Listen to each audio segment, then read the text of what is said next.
Peddapalli MP Gaddam Vamsikrishna BRS working president KTR 50వ జన్మదినం సందర్భంగా వినూత్న బర్త్డే ఛాలెంజ్ విసిరారు. వేడుకలకు మాత్రమే పరిమితం కాకుండా కనీసం 50 మంది నిరుద్యోగ యువతకు ఉపాధి కల్పించాలని, పేపర్ లీకేజీలతో నష్టపోయిన విద్యార్థులు వారి కుటుంబాలకు ఆర్థిక సాయం అందించాలన్నారు.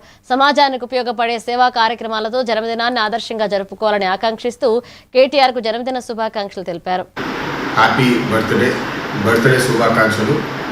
50 సంవత్సరాలు పూర్తి చేసుకున్న కేటీఆర్ అంకుల్ గారికి నేను ఒక బర్త్డే ఛాలెంజ్ ఇవ్వదలుచుకుంటున్నాను. 10 సంవత్సరాలు మీరు మంత్రిగా ఉండి అనేక పదవులు ఎంజాయ్ చేసినారు, కానీ 50 మందికి కూడా ఉపాధి కల్పించలేదని చెప్పి చాలామంది మాట్లాడుకోవడం విన్నాను నేను. మీరు ఈ బర్త్డే నాడు ఒక 50 మంది కన్నా ఉపాధి కల్పిస్తారని చెప్పి ఒక ఛాలెంజ్, మీకు బర్త్డే ఛాలెంజ్ ఇవ్వదలుచుకుంటున్నాను.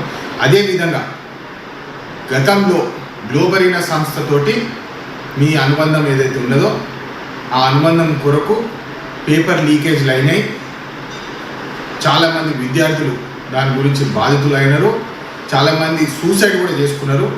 వారికి ఇమ్మీడియట్గా మీరు ఫైనాన్షియల్ అసిస్టెంట్స్తో పాటు వారికి అండగా ఉండాలని చెప్పి ఈ బర్త్డే నాడు మీరు కొన్ని మంచి పనులు చేయాలని చెప్పి మీకు విషెస్